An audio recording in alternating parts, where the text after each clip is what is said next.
I said, they ain't ready for the LSU. No, they ain't ready for the LSU, huh? They ain't ready for the LSU. No, they ain't ready for the LSU. We the best in the league if you looking for talent. LSU going hard, but we beat Alabama, then we going out to Florida. Drown the Gators, everybody getting bucked when we step in the stadium. This the LSU anthem, you know it's a hit. You don't know another rapper two-step like this. See me screaming out the window, yelling purple and gold. I'm an LSU fan, girl, you know how we roll now. Back and back it on up. Hey, back and back it on up. Hey, back and back it on up. Hey, back and back it on up. Hey, way down in the back. TA, we are live here in the Tigers Avenue. What's up, Zach? What's up, man? How you doing? Fantastic. Doing great. Got a few more days off till school starts and been enjoying that. So Nice. doing all right. Really enjoying some LSU basketball here lately. That's for sure. There's no doubt about that.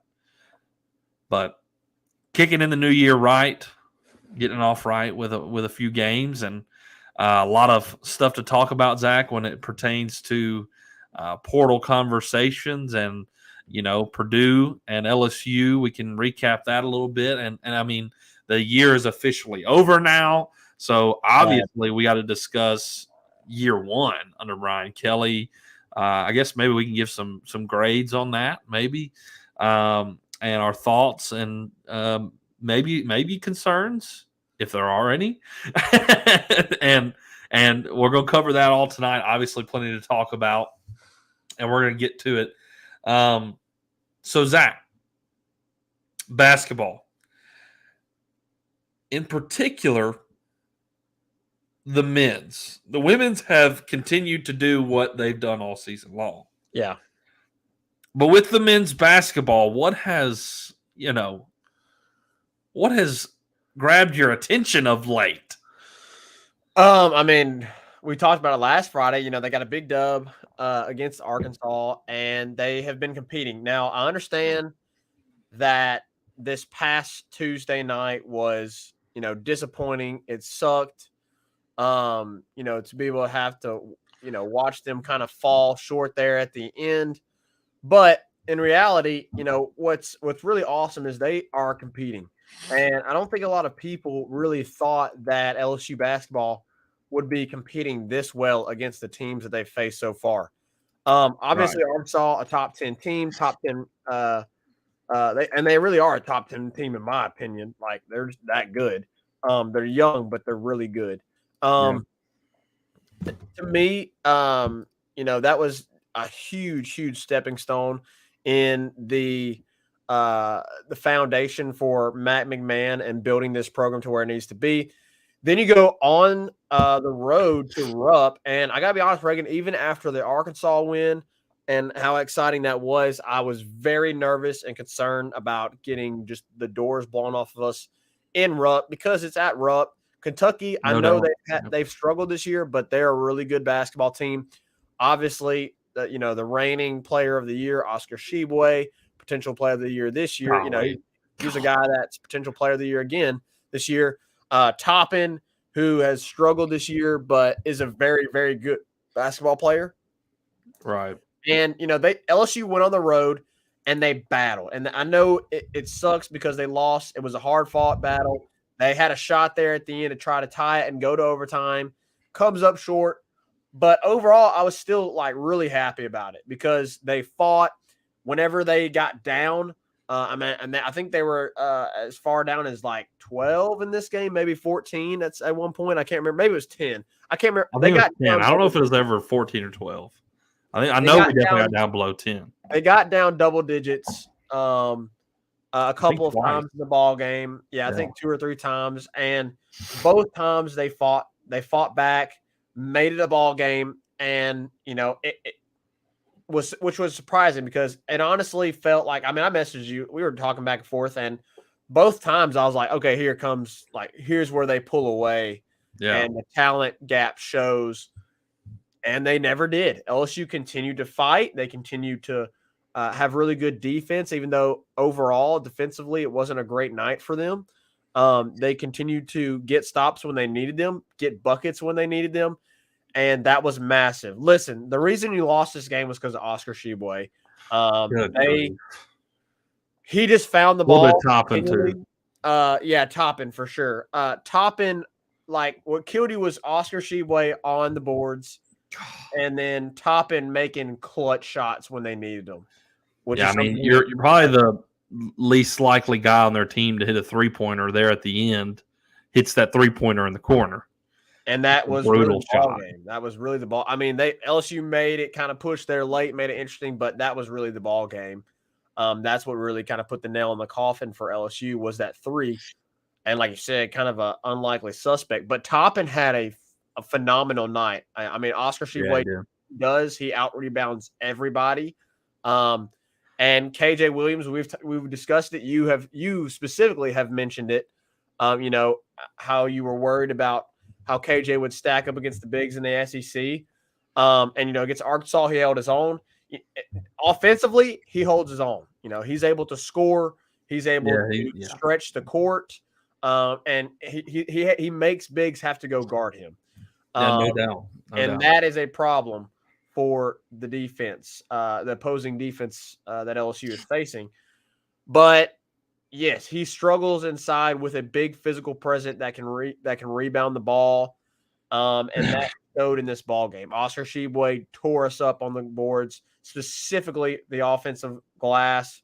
I mean, they had I think 12 second chance points, which is just way too much to give up to a really good team on the road for LSU.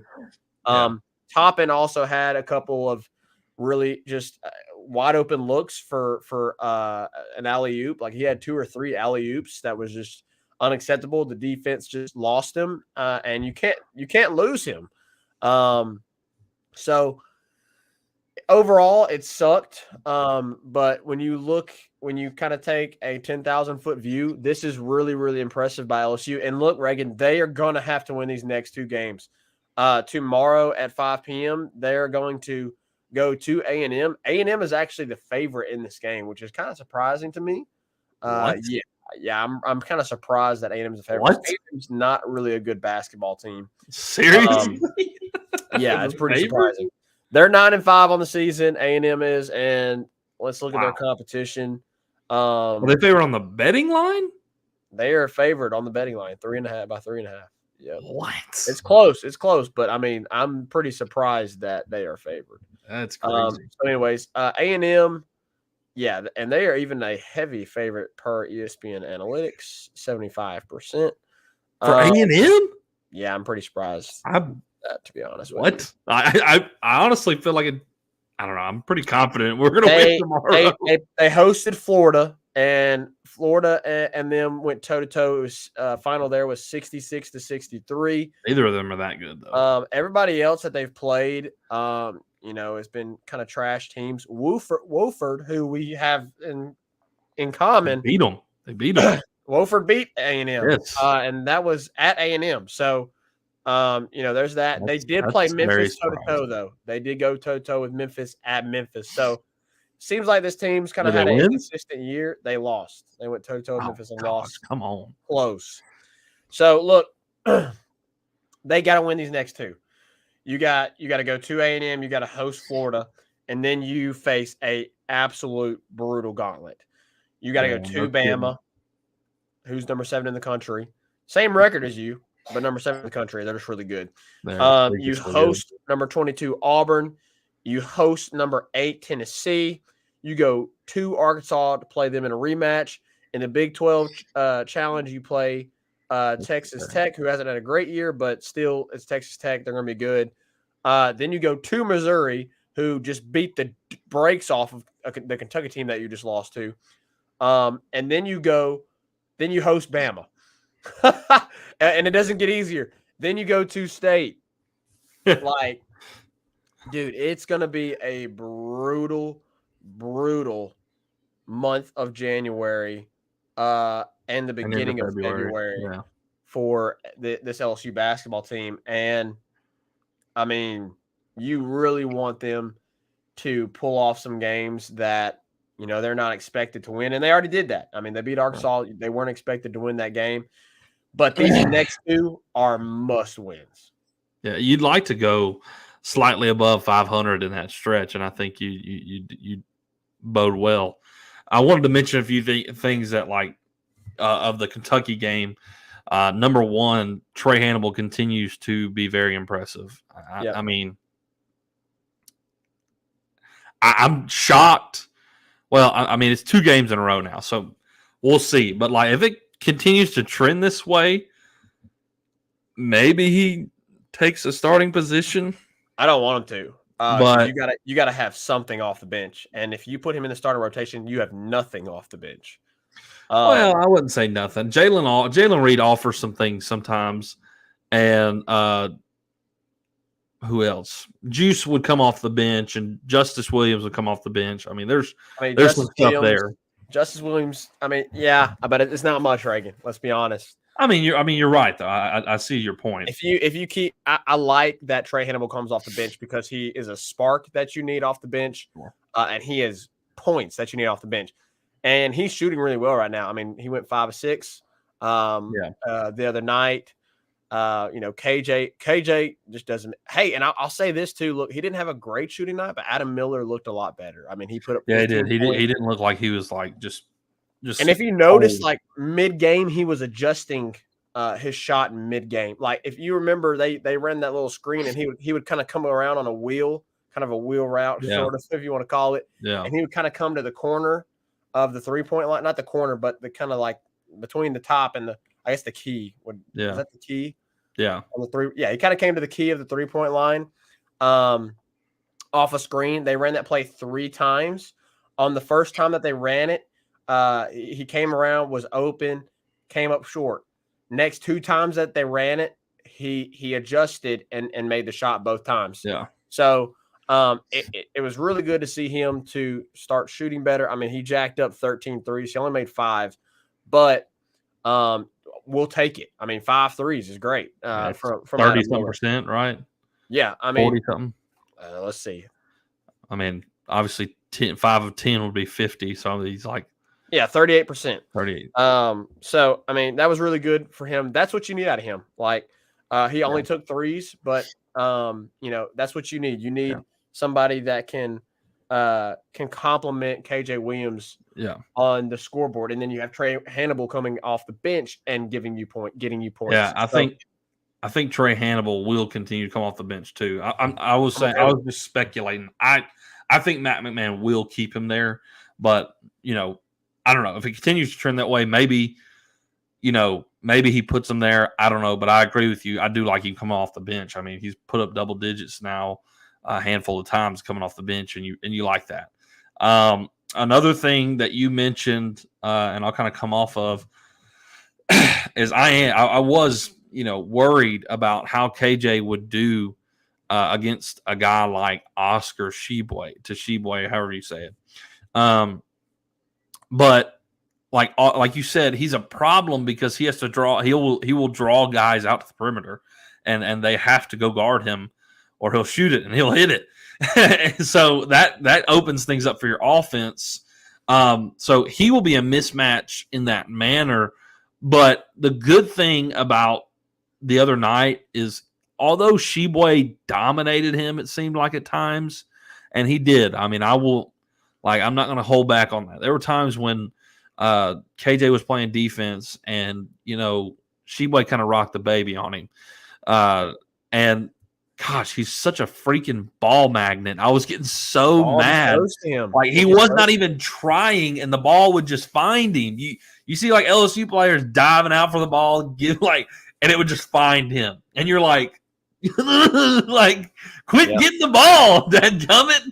And it's frustrating. It was very frustrating. It's like the ball goes to him, not him going to get it. It just finds some way into Oscar's hands. Even though at times it was that way, he got out rebounded, or Tshiebwe just had his way with him. Look, Tshiebwe is going to be the best one all year. That's your best right there. That is the best center in the SEC. By far, probably SEC Player of the Year type guy. So for that being that big of a task this early on, for, an SEC play for KJ, I'll give him I'll allow that because he still gave you buckets when you needed it on hit shots. Yeah, exactly. He had 23 points. I mean, he still did his thing. So he still was a big benefit to the team as a whole, obviously. But like later on, KJ will be the one, kind of dominate the paint because not everybody's got Oscar Tshiebwe. You know what I mean? So yeah, KJ's up there with some of the top, centers in the SEC. So although that was the way it was the other night, not too much to worry about because that's the best you're going to see. So yeah, that's true. But again, I just got to say, Zach, we talked a lot about this at the beginning of the year, and I'm not like trying to bring it back up or cause some debate, but I wholeheartedly believe this is coaching more than anything because this team, roster-wise, talent-wise, should never go into Rupp Arena and take them to the final shot like that. Never. With Oscar Tshiebwe, Toppin, Shavir Wheeler, like that's 4 and 5 stars all over that court. And we have 3 guys from Murray State playing and a transfer from Mississippi State who hardly put up any minutes at all. And a transfer from NC State that averaged like 8 points a game in Cam Hayes. Adam Miller coming off an ACL. Like, this is coaching. This is an excellent coaching job by Matt McMahon. And I'm not discrediting what the players do because obviously they're the ones on the court, making the shots, doing these things. But there's no question Matt McMahon is behind the success, the early SEC success in this team. Because I'll tell you right now, Zach, the other night when we lost, I was like, man, I wish we won, but I was not upset in the slightest. Like, not at all. You took them to the final shot. You fought the entire game. It was tooth and nail. I mean, it was a great game. It was a great game. I don't know if you saw this or not, but Calipari supposedly made the statement to McMahon after the game. Now you see why I never scheduled you while you were over at Murray State. He said, I didn't want to play you as a non-conference team because you were a dang good non-conference school and a dang good coach. So I'm not discrediting these players whatsoever. I think they're great players, and I've loved what they've been doing lately. But I think this is coaching. You very, very clearly see intentional plays run. You see plays develop, and you have open shots a lot. The shot selection has improved vastly, I think, since the start of SEC play compared to what it was in non-conference sometimes. So, man, I'm very excited for what Matt McMahon has done with this program so far, and it's very exciting to see what he can do in the future, when he's recruiting his guys and bringing people in here. So I agree with you that coaching is the main factor here, but I do think you're downplaying a little bit that not at all. They're from Murray State. Like Reagan John Morant played for Murray State. Zach, that doesn't matter. Zach. John Morant played for Murray State. Like, you can't tell me that there is not basketball players that are at lower tier schools that are not SEC caliber. KJ Williams was at Murray State. Is KJ Williams an SEC caliber player, Reagan? Yes, I believe he is, Zach. But they're at Murray State for a reason, Zach. I'm talking about. But you just agreed. Okay, no. Let me finish real quick. Let me finish. Let me finish. What I'm saying is Calipari is recruiting at the highest level. Period. Like the highest level. Like top players year in, year out, all the time. And for us to go into Rupp Arena with the roster we have, yes. With guys from Murray State, yes. A guy from NC State that averaged 8. A guy from Mississippi State that barely averaged, I don't even know if he averaged 2 points a game when he transferred. I looked it up.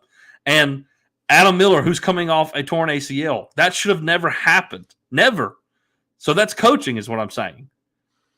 I do agree that coaching is the main factor. I'll agree with you there. Because the I think- recruiting and the talent level is like the gap between LSU currently. I think we can recruit at a high level, but what we have roster wise, talent wise right now compared to Kentucky is a huge gap. That was the point I was making. I'm not saying they're not talented, but like Sheboy and Toppin and some of them other guys are like guys who could be playing on NBA teams in like a year or two, is what I'm saying.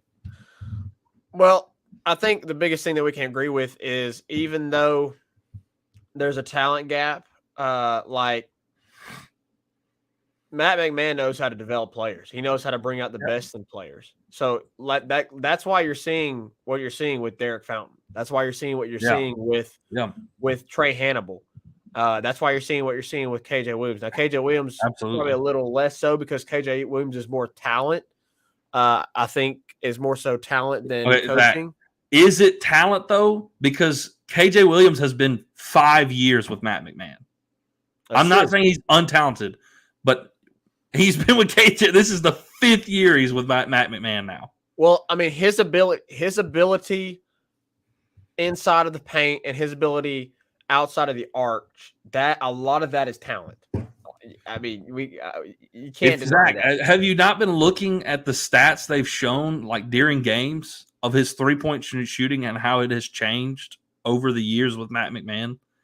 Like drastic changes, and specifically his last 2 years. Well, again, so this is something he has inputted into his game while in college under Matt McMahon. Again, I think we can agree that a large part of that is due to Matt McMahon's development. I mean, yes. And Matt McMahon is getting the best out of his players right now. They're playing hard for him. They don't give up. They didn't give up against Wake Forest when they were down 22. Yeah. They came back and fought. They got down twice in this game by double digits, came back and fought. Like, they're going to fight for Matt McMahon, and they're going to play hard, even with a talent gap. They're going to compete. I hope it continues because, like we talked about, the gauntlet for them this month and the beginning of next month is just brutal. It sucks. It's going to be hard for LSU fans to watch. Man. And I think there's going to be a lot of LSU fans that are going to watch because of the current success. And it may go bad. I'm not saying that it is, but it may not go well for LSU in this stretch. And we need to, as LSU fans, we need to be patient. We need to realize that he started with 0 scholarship players, and he had to mash a team together. Yeah. And it's year 1. He's still installing his system. He's still installing, what he wants in the program at LSU. But again, I will continue to reiterate, yes, there is a talent gap, but these players are veteran. As you mentioned, KJ Williams, 5 years. Adam Miller is on year 3. Trey Hannibal is on year 4. Juice, I think he's on year 4, 3 or 4. I can't remember exactly. Like Milani, obviously, he's kind of lost some minutes here recently, but he's been absent. He was he got in the other night at the Kentucky game, and I was like, whoa,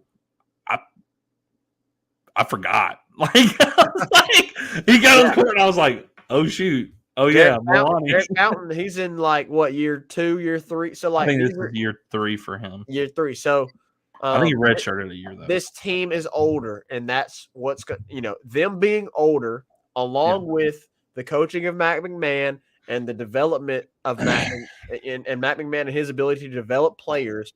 That is what's going to keep them in these ball games against these young, talented, one and done type players and teams.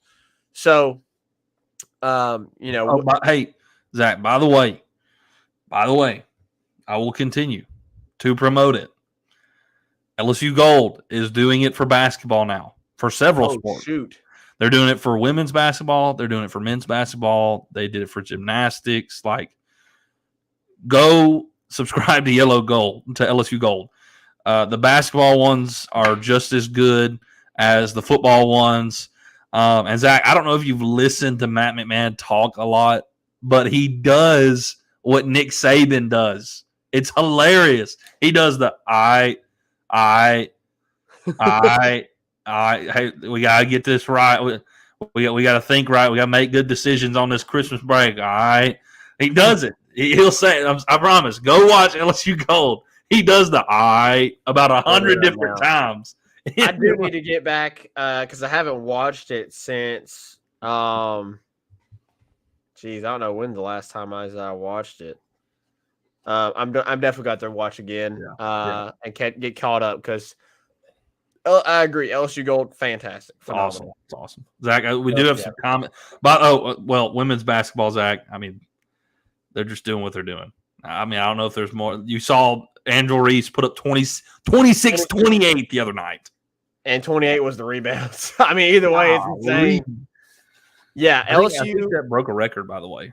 It's look, I know, like this is like big what ifs, but like Texas A&M's already played South Carolina, and they beat them by 40. LSU beat A&M by 40, and they started slow, like really bad in the first quarter. Yeah. They had 8 points in the first quarter.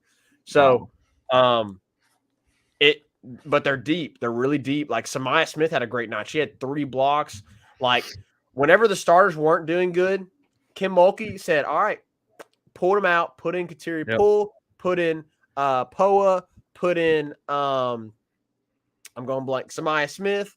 And you know, they held it down, and they're kind of they're honestly the ones that kind of got it going for the girls. So yeah, they continue to be just completely dominant, and let's see what they've got coming up.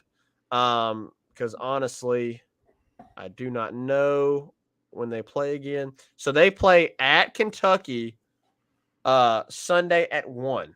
And that's like Kentucky's not great.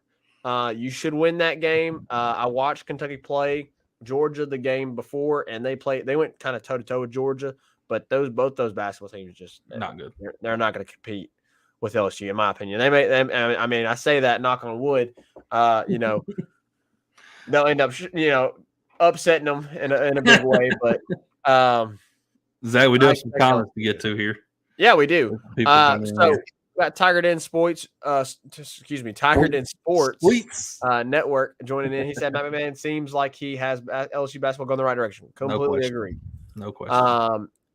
Peyton said that LSU sports in total is going in the right direction. I can't wait for LSU baseball to start. We're going to discuss that at the end of the show, so stick with us when we get to all things LSU at the end.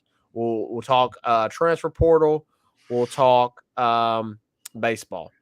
Yeah, no question. Jared said, seems like they matched their competition on shooting. Arkansas couldn't shoot. We couldn't either. Kentucky was shooting well. We were. Yep. That's what they're going to have to do. Like teams like Missouri, they make me nervous. Teams like Missouri make me nervous because Missouri can shoot the ball. And we can't. I mean, I know we had a really good game against Kentucky, but that's because you got Adam Miller going a little bit, and he was hitting from deep, and he gave you 15 points. Yes. So, that part of that is, because you got Adam Miller going.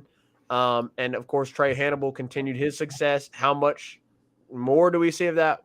We'll see. He said what they lack in talent, they make up for in hustle. Completely agree. Like Derek Fountain.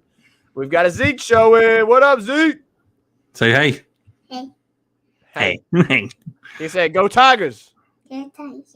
Go Tigers. Tyler Townsend is in here. He said, what's up? What's up, Tyler? Jared also said sup. So what's up, Jared? Appreciate y'all joining us. Basketball's been really good, Reagan. I think we should take a quick break and then come back, and we will discuss BK's LSU football, BK year 1 grades. We can grade out kind of position groups because we obviously did our big position group preview before the season started. So kind of grade out position groups. Obviously do an overall grade for BK and his staff. discuss the highs, discuss the lows. We can obviously discuss the bowl game, although there's not really much to discuss because it was just complete domination. So we'll do all that here after the break. 5-Star Hero, your intro and outro music for the Tigers Avenue show. They ain't ready for that LSU. Go check out all his other music on all the major platforms.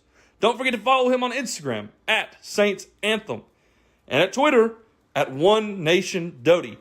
Don't forget to check out his Facebook page for all his Saints and LSU merchandise. Can't get any better than Sarah Klein Stevens, attorney at law. Her firm focuses on the needs of the elderly and maintaining their dignity throughout the process. Here for you, here for your family. Sarah Klein Stevens, attorney at law. All right, we're back. Zeke, I need an overall grade, bud. I need. How did Brian Kelly do this year? How did Brian Kelly do in year one? Is this a B? Hey, what's right here? That's the baseball locker room. He's looking at all the stuff going on, and he's mesmerized. Zeke, give Brian Kelly an A. So he had an A+. A plus. A plus. Ding, ding, ding, ding, ding. Ding, ding, ding, ding, ding. Oh, man. Zach, so Brian. Huh? I said, let's get into it. Yeah, absolutely. I'll let you go first. How did you think overall?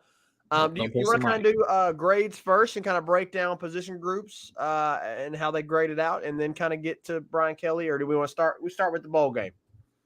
The bowl game, I mean, we can start with that. So it's not going to be much of a discussion. I mean, very impressive performance. I mean, tied for the largest margin of victory in bowl game history. I mean, Zach, I said on the show we would win and we would cover, and I was pretty confident in that, but I did not expect 63-7. I mean, that was wow. I mean, impressive. It was total domination. The defense looked great. The defensive line looked great. I mean, with all the opt-outs, the secondary did well with Micaiah gone. So I was very pleased. I was very pleased with all of that. I mean, it was just a dominating performance. So what did you think? I mean, obviously LSU, we kind of heard a little bit about them, putting in the different quarterbacks. We did see all three quarterbacks. Carl Dunn, hey, you got to give him credit. He came on here this past Friday and said we were going to see all three quarterbacks, and that we did. Jaden gets to start, plays first two series. Garrett comes in series 3. They kind of traded out a little bit there throughout the first half and the third quarter. And then Garrett Walker gets the rest of the way in the fourth quarter. What'd you think about that? I mean, for me, I'm totally okay with it. Totally okay with it. Yeah, I mean, considering the circumstances and then how the game started going, I mean, I think I kind of expected it at that point. I did not expect Garrett to come in as soon as he did. That was kind of surprising. Yeah. But it worked out in the end. I mean, I think Brian Kelly realized it pretty early that it was not like what happened was going to be a game. I need don't talk in the mic right now, bud. But didn't expect him as early, but it was awesome. All right, he's gonna have to go. He's gonna have to go. Go play your iPad. Bye, Zeke. Say bye. Say bye. No. Go play your iPad. He's just having fun, Dad. Yeah, no, but he's gonna do it the whole time. yeah. He's right, go for real. Go. Well, I have to say I really enjoyed getting to just watch a dominant game and not have really any stress whatsoever. No worries at all. I mean, we just kind of sat back, relaxed, and yes, it was so nice. It was just like, all right, we're just telling this game. Not true. I will say, like, you get to eat, all those things. Jared Zeke will be back. He will. Mama is not present, so Mama's actually probably with you, Zach, isn't she? Yeah, I think Mom and your wife McKenna, I think they're downstairs hanging out doing a bonfire. So I'm gonna go hang out. I know Logan and Faith are coming over, and Noah's coming. One of my good buddies, Noah, who's a big LSU fan. He's coming over later. So yeah, I'll probably do a little Yeah, bonfire there you a go. little bit. McKenna's But having fun while I'm having to stay at home with the kid. yeah. Dang. Anyways, but yes, he probably will be back, Jared. Zeke maybe totally lose my train of thought. But to kind of go back, Zach, backtrack just a little bit. The quarterback situation, I liked what I saw just because of the situation with the game and how it was going. Really wanted to see Walker Howard, so we got to see him a little bit. We always say, man, I really want to see Walker Howard. I want to see how he does in game. But then it happens, and he's out there with the third string lineman. He's out there with, Ferriccioni, however you say that dude's name is, Frencioni and Ibieta and was Ibieta out there? Ibieta, he caught a pass from Walker. You didn't see it? I missed that one. What number is he wearing? 24. He was wearing number 24. I honestly was like, where has Landon Ibieta been? Yeah, he supposedly he's been battling injury all year, but he played. But so it wasn't like I want to see, you want to see Walker with the full force of what we have. But anyways, I was glad to see them all. I really was. And people are like, I kind of poked fun at it. Especially when Malik Neighbors threw for 50 yards, bro. He had a bomb down the field and then threw a touchdown pass to Jaden. I was like, Malik himself. Yeah, exactly. And so when Garrett came in the third possession, Twitter's immediately like, oh, we got a quarterback controversy going on. Dude, and so funny. when Malik, I was like, oh, Malik Neighbors QB1 ? We got a quarterback controversy. So I did enjoy that aspect of it. I did enjoy that, but that was awesome. I honestly, Zach, I was very surprised, as badly as we were beating them, that they were running trick plays like that. I was very shocked. That did not seem like Brian Kelly. I mean, the whole thing did not seem. Have they ran Brian Kelly play like that at all this year? No, and then they're killing them, and they're out here running a reverse. They're running a reverse to Malik Neighbors, throwing downfield, little Philly special to Jaden Daniels. They kind of had fun with it. It was not y'all. I think this is big picture here. I think the chain, and this is something we can get into in the offseason, Zach. And so I'll kind of briefly mention it here. I think that this change is going to end up being a win-win for Notre Dame and LSU. I think Brian Kelly needed a change of scenery. He also seems to have just a new outlook on things. We knew Brian Kelly as the red-faced, screaming coach in the North, right, up at Notre Dame. And we want to, for I would tell you right now, 5 years ago, if you were going to tell me we were going to hire Brian Kelly, I would have been completely opposed to it. Absolutely not. I was definitely okay with it in the situation we were, because I knew he was going to be a guy that would bring order, bring structure, bring discipline and responsibility to a team that was in complete disarray. So I was good with it. But it seems like he has changed his mentality, not like that he's undisciplined or unstructured and unhinged now, but he is enjoying coaching more. He's having a bit more fun than what he was. He's been able to relax, it feels like, than he was at Notre Dame. And Notre Dame has this young coach in Marcus Freeman who at the start of it all looked like it was going to be a disaster, but he turned it on in the end of the season and finished with a great bowl win over South Carolina, who just beat Tennessee and Clemson back to back. So, this may end up being win-win for both. So we're out there running trick plays up, 42-0. And then Quad Wilson runs back the 99-yard interception, and the whole bench clears and goes to the end zone. And I'm like, what is happening right now? Like, this is not the Brian Kelly that we were told of. This is not the Brian Kelly we knew. And you see him, he gets the Cheez-It bath and he reaches down and grabs a handful and takes a few bites of Cheez-Its. It's they like, were having fun. Yeah, this is some new territory, I think, for Brian Kelly. And I think this new scenery has given him a great outlook on things. And I think he's really enjoying himself. And for me, like, I love that more than, like, the winning part. Like, I get we have this expectation, like national championships, and he fully understands that and will do that here. I'm not taking away from that at all. But, one of Matt McMahon's core things, what do you call them? Like staples of his program is the very last one is joy.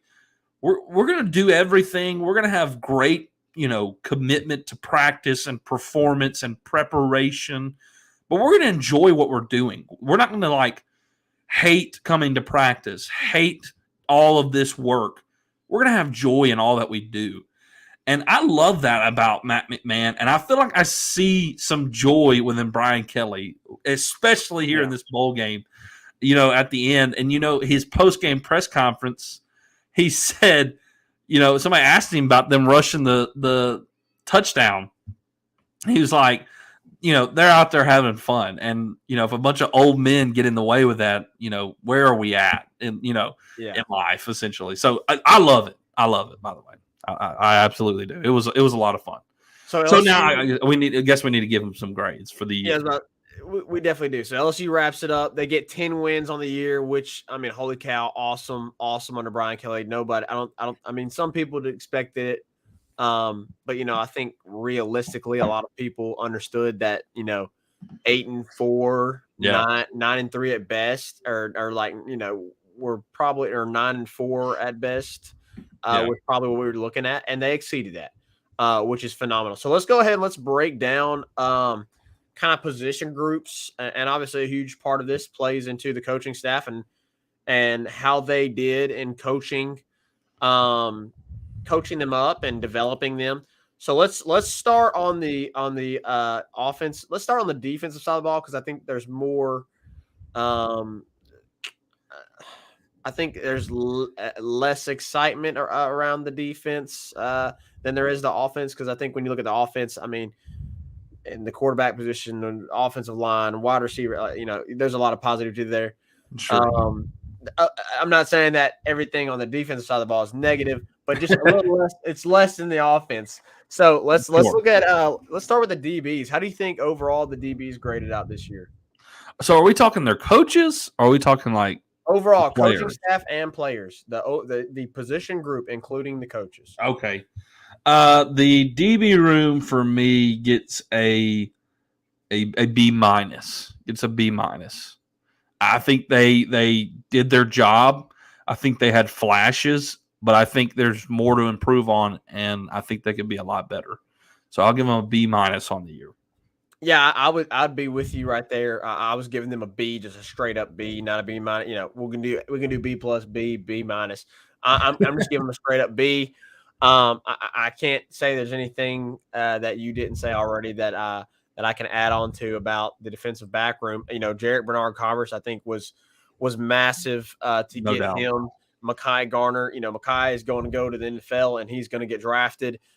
Jarrett Bernard-Converse played some of his best games in the most critical games.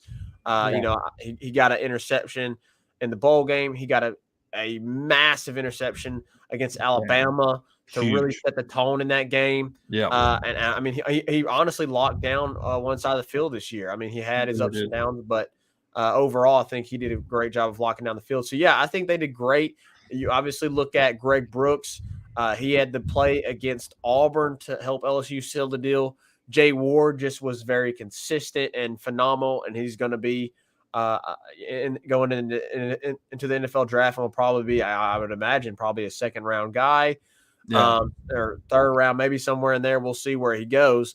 But overall, yeah, I liked what we saw out of the defensive back room, and I think it improves next year. I think it Oh, improves yeah. next Yeah. year, or at least is around the same caliber. Yeah. Well, I mean, yes. I agree. So at linebacker, I'll start. I think this is a B plus, A minus range, and largely due to the fact of the emergence of Harold Perkins. You look and Greg Penn. Look, let's not take anything off of what Greg Penn has done this year. Yeah. Obviously, Harold Micah Perkins Baskerville. and Baskerville, who's been solid all year. I mean, you had Greg Penn who emerged. You had Harold Perkins, who stole the show, and you had Micah Baskerville, who continued to do what he has done the last 2 years, and that's just quietly dominate games. So, I think overall, I'd probably have to give them a B plus, a minus. I'm gonna go with the A minus. I'm gonna go with A minus, and I really like what we're gonna see next year. You know, Demario Tolan also had a great season. It sucks. You know, we'll talk a little bit more about that, but you know, we no longer have him. Yeah. But he also had a really good year, and after his injury, he came on late and was getting significant playing time. So yeah, A minus for me in the linebacker room. I actually will give them an A. I think this was a position of worry at the beginning of the year. And you know, some young guys and Micah Baskerville stepped up and really filled the position really well and had some great flashes with of course Harold Perkins. I mean, being the best newcomer in the SEC in my opinion, alongside Quinshon Judkins. I think the two of them are the best newcomers in the SEC. So yeah, and of course Matt McMahon is the linebackers coach, or not Matt McMahon. Matt House is the linebackers coach, and I think Matt House was the best hire that Brian Kelly made on this staff. So they get an A for me. On the defensive line, for me, I think I will probably have to give them around a B. Maybe minus. There was times this year where they got gashed. Like I specifically think back to the Texas A&M game where Devon A-Chain just had a field day running all over them.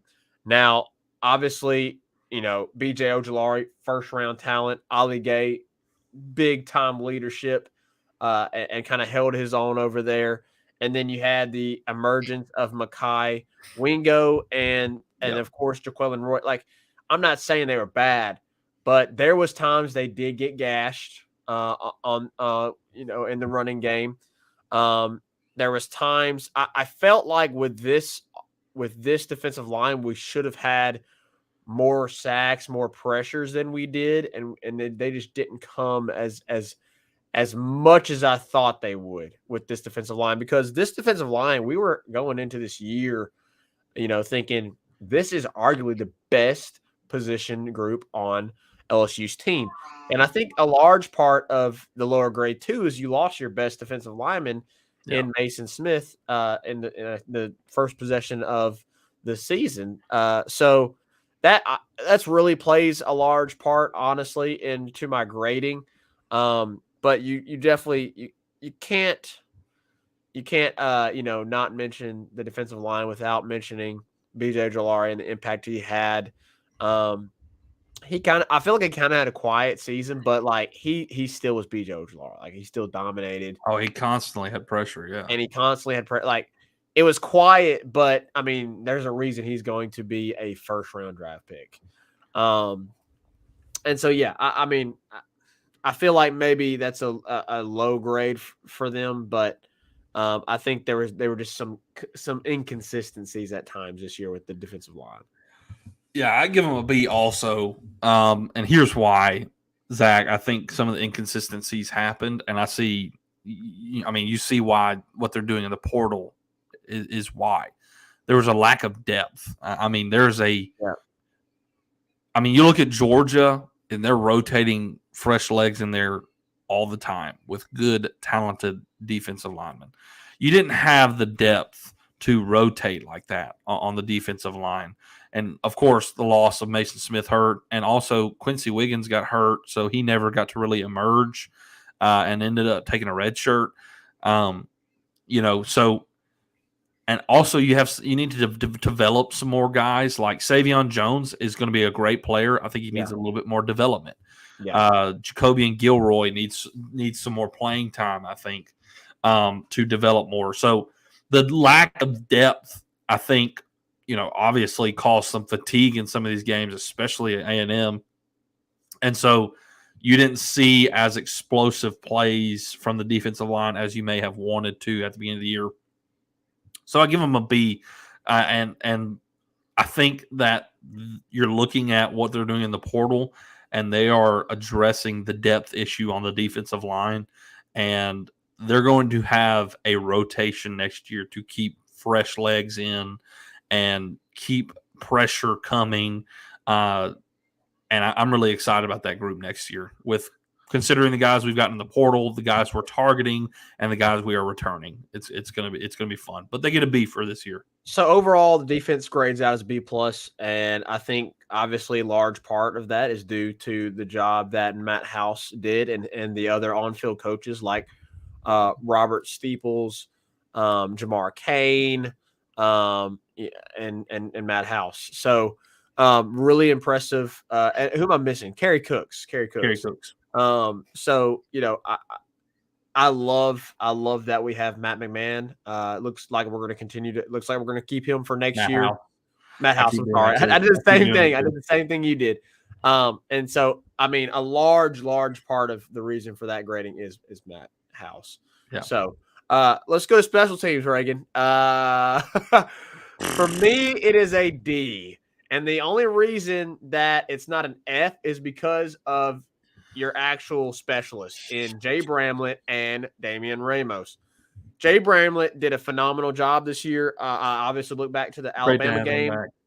The Alabama game and the entire first half, just pin them deep. I mean, he really won you that first half of the Alabama game, and he was just consistent. I know there was I think there was 2 times I remember just a really bad shank punt. That's going to happen. I think one of them was Florida State. One of them was Florida State. I think another one was the next game or something like that, or the third game. Yeah. It was early on in the season. Pretty consistent, though. After that, dude, he cruised. Damian Ramos, a pleasant surprise. We were very nervous about the kicking, and he did really good this year. He wasn't, phenomenal. It wasn't anything crazy, Evan McPherson or Cade York or Tracy. Right. Cole Tracy coming out here, and you can trust him from 50 yards and out. But he did what he needed to do. He made the kicks that he needed to make. He missed some, obviously, some that were tough, some that were long, and he's going to continue to develop and get better. But I think he was overall just a pleasant surprise for the kicking game. Everything else, Reagan, bad, horrendous. Kick coverage, terrible. Kick return, terrible. Punt return, terrible. Punt coverage, terrible. Lining up. Formation. Discipline. Everything else was rules of the game. Common sense plays. In the Georgia game. Golly. It was bad. It was real bad.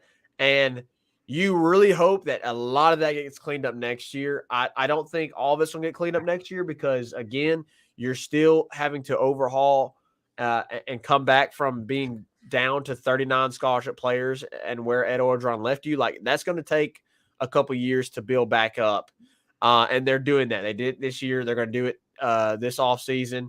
So, that's going to take some time, Reagan. And, I think they probably went out and got a return specialist in Aaron Anderson. Chris Hilton, he's hopefully going to be 100% and healthy this upcoming season. What does he do in the return game, whether it's punt or kick return?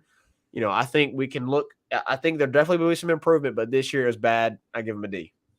I got to agree. I don't think there's anything more that needs to be said. It's a D. It's a D. On the offensive side of the ball, going to the offensive line, I am giving them an A minus, and they probably don't deserve that for how they perform, but considering what we had and what was expected of the offensive line going into the season, that's the reason to get A minus, because you had 2 true freshmen at the tackles. You had you didn't know who you were playing at center. Charles Turner said, "Hey, look, I've been here. I'm doing this," and he did phenomenal. Held his own. And they did really well. I mean, they were all. I think they were almost undefeated outside of the A&M game and the Georgia game. Right. The 2 freshmen, when they played, they were almost undefeated up until the A&M game. Right. So, well, did Will Campbell play in the A&M game? I can't remember. No, he was out the Tennessee game. I know there were some injuries. I know there's some He was injuries. out the Tennessee game. That was the only game. Was out some, and Will was out some. Overall, A minus. For what was expected of them, for what they had coming in, they exceeded. Now, if you just grade it just for the offensive line, I'd probably give them a B, maybe B plus, because Jaden was running for his life a lot of the first half of the season, and there was a lot of freshman mistakes. So, but considering all things and what we had coming in and what was expected of them, I'd give them an A minus. But if you're just looking at it as a whole and just grading them for the season that they had, probably a B. So I know that's kind of confusing. I know that's giving 2 grades, but if you look at it in its entirety, that's the reason I kind of give it 2 grades. I give it an A. I mean, playing 2 tackles. Yeah, as freshmen the whole season is just unheard of, unprecedented. So and they watch out for next year. Yeah, and next 2 years are going to be very impressive. Also, Anthony Bradford declared for the NFL draft, so you may see Emory Jones go to guard and Lance Hurd play the right tackle. Could you? Mm-hmm. I mean, talking about freshmen starting. Anyways, Lance Hurd's a freak, by the way. Freak. He's out there at the All-American, Under Armour All-American thing. Locking down people. Showing out. He's going to be a freak. I'm so excited about him. But, yeah, they get an A. To start 2 freshmen at tackle all year the way they did, unbelievable job for those 2 guys. You were worried about this at the beginning of the year.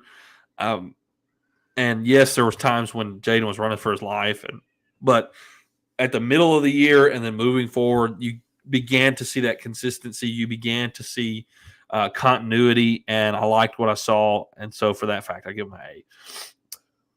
At wide receiver, I'm going to have to give them probably a B plus.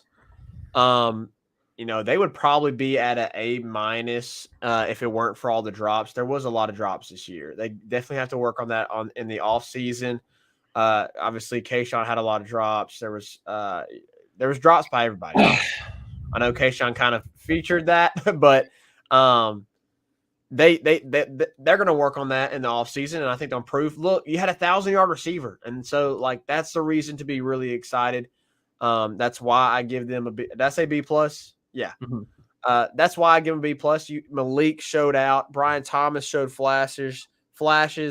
Kyron Lacey, I know he also struggled with drops this season, but there were some big time 3rd down conversions that he had in ball games where you needed him.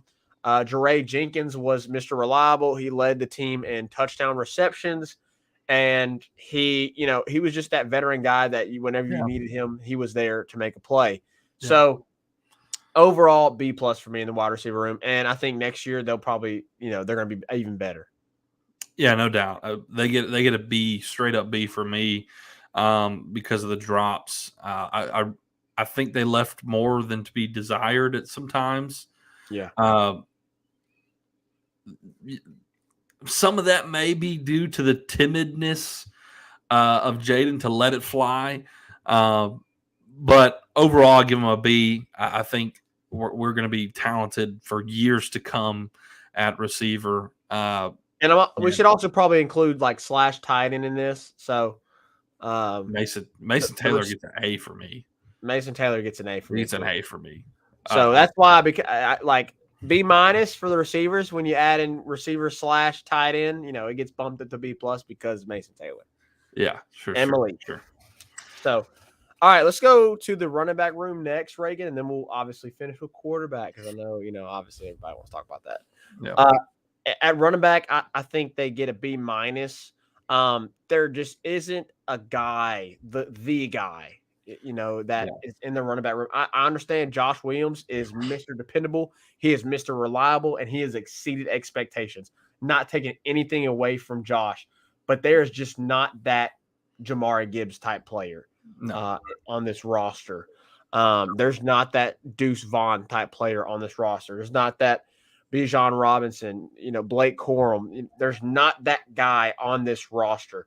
And so that's why they get a B- because, because there's just not that guy. And I hate to say that, but that's just a fact of the matter. You have a mixture of those guys, right? You have Mr. Dependable, the guy that you can always rely on in Josh Williams.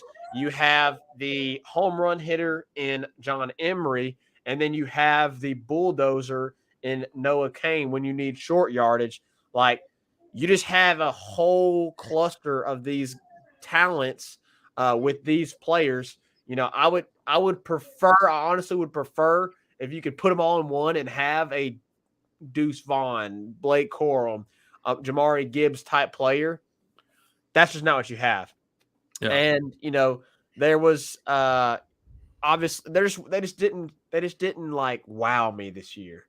There just wasn't a whole lot of wow, like plays by the running backs. I mean, you did have a few, like you can think of John Emery's touchdown reception against Auburn. You think about John Emery's touchdown run, or maybe it was a reception against Alabama. You think about Josh Williams 3rd and 7 versus Alabama, and then Josh Williams just consistency. You think about Noah Kane. He had 2 games where he just popped off, and I think he had 3 touchdowns, and I think it was what was the non-conference game we played at the was it UAB? UAB. I think he had 3 touchdowns in the UAB, and then he had 3 touchdowns Purdue. Against Purdue. So like you saw flashes of each one. Of course, Armani dealt with the injury this season. So yeah, overall for me, it's just a B-. And that's, I mean, it's probably lower than it should be, but they just haven't wowed me. Well, I mean, I don't think it's lower than it needs to be. I actually give them a C+, and I don't know if there's much more that needs to be said than what you said. Yeah, what you said was hit it on the head, essentially. So I give them a C+. I think you are going to see a change in that room with Frank Wilson being the recruiter now. Frank Wilson is going to go get his guys and recruit and bring them in. And, I think LSU eventually gets back to the running backs that they're used to having, Kevin Falk-esque guys, Jeremy Hill, Kenny Hilliard, Michael Ford, then moving forward into, Darius Geis and Leonard Fournette and, consistent guys, top-notch guys that you're expected to have at the running back position at LSU because they have a long tenured tradition of great running backs.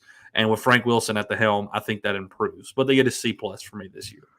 I'll let you start with quarterback, so I don't take too much of the bulk of that conversation. How do you think quarterback graded out? Quarterbacks grade out. I give them a straight up B. Here's why. Jaden comes in, and number one, he's the reason you have the record you have. I mean, he was your guy all year. I think his legs were something to be reckoned with, something that, opponents had to pay attention to. Yeah. His ability to get out of the pocket and really hurt you. The reason he doesn't have an A is because hold up, Zeke. Don't touch that. Hold up, buddy. Okay. Go get something. The reason he doesn't have an A is because his passing was timid. And I think you will continue to see that change. I think we did see it progress throughout the year. I think it's going to change even more. And sorry, I'm opening fruit snacks. Right now, so Gotta take care of the kid. yep, I'm the only one here. So all right, Well, go ahead. I have to completely agree with you on the So the he gets a grade. B for me. Again, I don't think there's much I can add to what you said. I think I will say the development of Garrett Nussmeier. I think Joe Sloan has done a phenomenal job with the development Yeah, of both of these quarterbacks. You know, Jaden didn't have a great year last year. I mean, he was 10 touchdowns, 10 interceptions. He comes in, he very rarely turned the ball over. You know, Garrett is still working on that. He's still working on protecting the football, but he seemed more decisive with his decision making when he came into ball games. Like he was decisive. Now, did some of those decisions cost him? Yes, but he seemed more decisive in his decision making. And I mean, obviously, I really do think he improved. It's going to be an interesting storyline to follow heading into the offseason. You know, because Brian Kelly said he expects all three to be back. What does that look like? For the spring. For the spring. What does that look like during spring, after spring? We don't know. So, anyways, overall, Reagan, the season for Brian Kelly and everything just combined, what's your grade? Overall, the whole season, Brian Kelly gets an A- for me. I mean, go 10 wins. That's why he gets the A. The A-. The reason there's an A- is because there's still little improvements to be made. There maybe not little, but I think roster depth needs to be applied. I don't think that's his fault. I think that's a product of what he inherited. Yeah. So that needs to be addressed, and certain areas need to be developed. So it's an A- for me. I think because you won games you weren't supposed to against Bama, but you also lost some games you probably shouldn't have, and probably lost some games in a manner in which you shouldn't have. Like A&M, that's a game you shouldn't have lost. Tennessee, that's a game you shouldn't have lost in that way. Florida State was just a brutal loss at the beginning of the season. I don't fault anybody really that much for that game. I mean, unless you wanted to put it on special teams, but even then, you still had an opportunity at the end. Yeah. But A- because you did some things great. You won the SEC West, but there's still some things that need to be improved. I am giving it a B+, I guess mainly just because I'm a little bit more pessimistic than you, but really for the same reasons. 10 wins, really impressive in year one. Really, it's the A&M game that drops it down to a B+ for me. And a large part, I understand the special teams unit was a major problem, and I understand like part of that is what he inherited, but I think Brian Kelly could have done probably a little bit better job of stepping in and making sure that unit was shored up better than what it was. Sure. I mean, obviously a lot of that falls on Polian for getting ready, but a lot of it also falls on Brian Kelly for making sure that unit is good to go. And that unit continued to be a problem for the entire year. Until the bowl game. I think it's the first one without a mistake. Yeah, but there really was outside the bowl game. There really wasn't a lot of progression, and Brian Kelly has to do a better job of kind of being more. I think being more hands on when that is happening, when there is a major problem and it is consistently a problem. That's when the head coach needs to step on and be a little bit more hands on and shore up some things. Yeah. Not saying that he wasn't, not saying that he didn't, but obviously, via the evidence that we saw on the field throughout the entire season, I think that was a problem. And I think, ultimately it falls into the hands of Polian and Brian Kelly. the Texas A&M game definitely is the reason that it's a B+. Just really, really disappointing the way that you fell in that game. Especially considering what was ahead of you. You had everything in front of you, and to potentially. I mean, you probably weren't going to beat Georgia no matter what, but you had everything in front of you to set up a massive matchup against Georgia to potentially make it into the college football playoff, and all of that was completely derailed by a just flat out, just completely disappointing performance against A&M.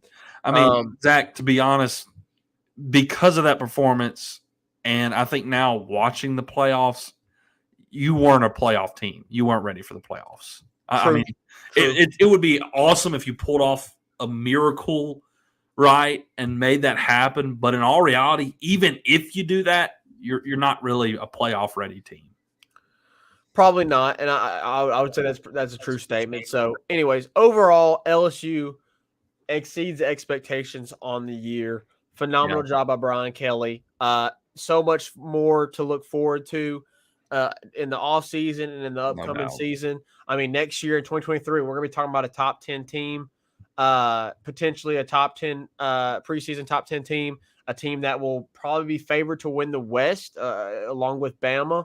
They'll kind of compete with that whenever all the preseason stuff comes out, and a team that legit can compete for an SEC championship and a playoff spot next year. So extremely exciting times for LSU football. Reagan, let's transition to our last segment here because we've ran long. Briefly discuss transfer portal and LSU baseball.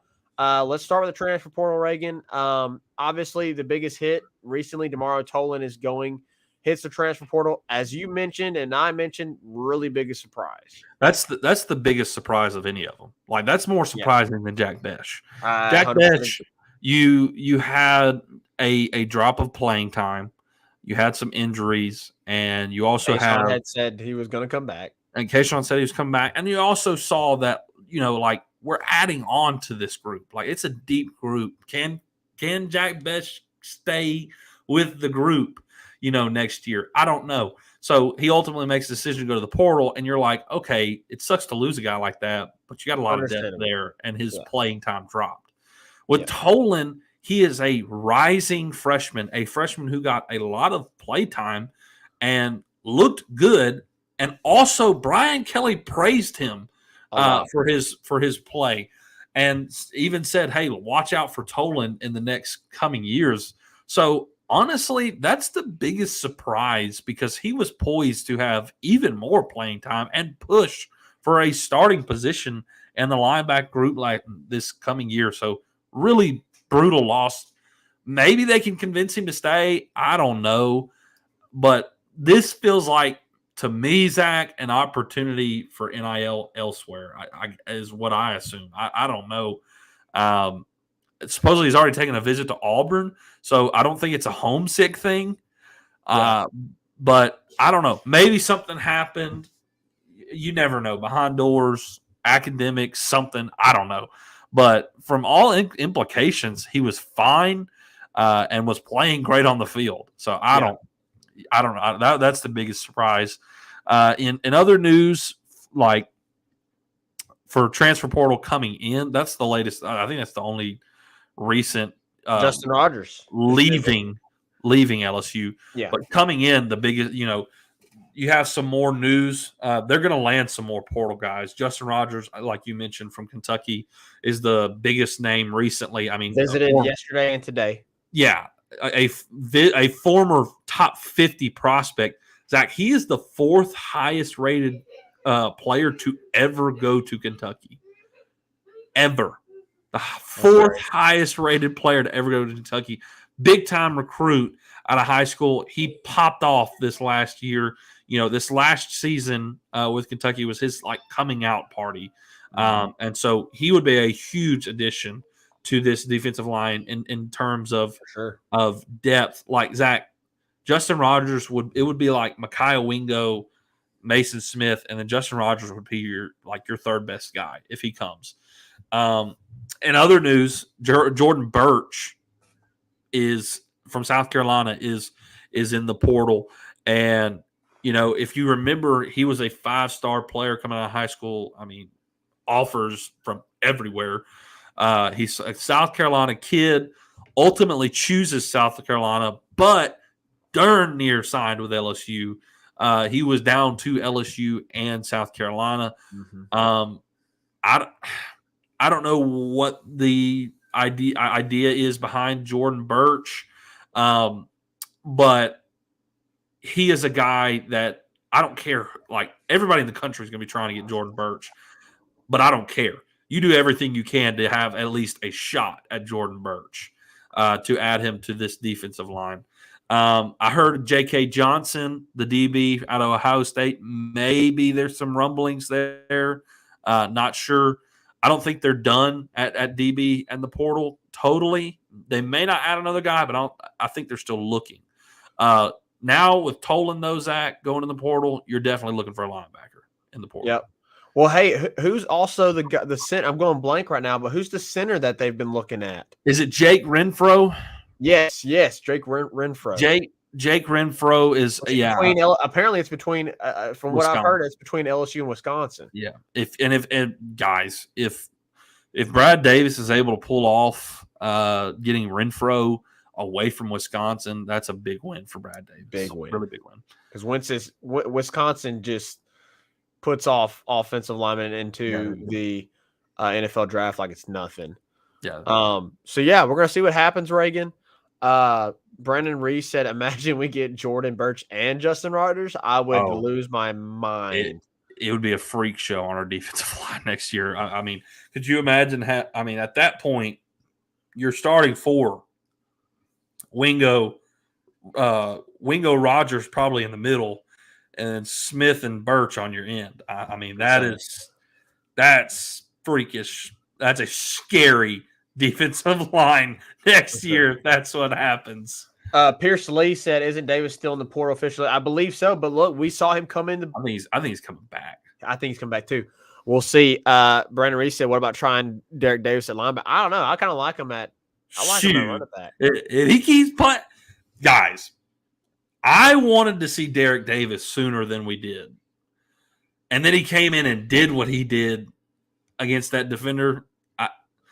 I don't know. It's like when he's given the ball, he's shot out of a cannon. It really is. Yeah, he is impressive. He's at least get him in special teams or something. Jeez, but we should have moved him running back a while ago. Lastly, because we definitely need to wrap up. Good grief, we do need to for wrap an hour 20. LSU preseason ranked number 1 in baseball. This team is completely stacked. Reagan, I was thinking about it, and we'll cover more of this. I'll keep this brief, but because we'll cover more of this as we get closer. Look, starting pitching, man, dude, you're gonna have literally 3 Friday night guys. Yeah, that could potentially be in a rotation. Skeen, Paul Thatcher is a Friday night guy. Thatcher Hurd is a Friday night guy, and Ty Floyd is a Friday night guy. And then you also got guys like Grant Taylor, who could be a weekday starter. Yeah. LSU loaded up at pitching. I'm really excited to preview LSU baseball when we get closer and talk about Chris Demui. And look, I've been working on this hype video, and I've watched it like a million times, but every time I watch it, it gets me pumped. Yeah. So we got a little bit more editing to do before it is released. We'll release it the Friday of game day, but I'm really excited about the LSU baseball season. Yeah. Really excited about the potential they have. And look, tomorrow we got LSU basketball. Is going to play really like we mentioned in the first segment. Supposedly we're underdogs. Supposedly we're underdogs. I don't know. That's all I have, Reagan. Yeah, that's it. Well, we need to hit a quick break, Zach, and then we'll come back after this show. We'll after this break and wrap it up.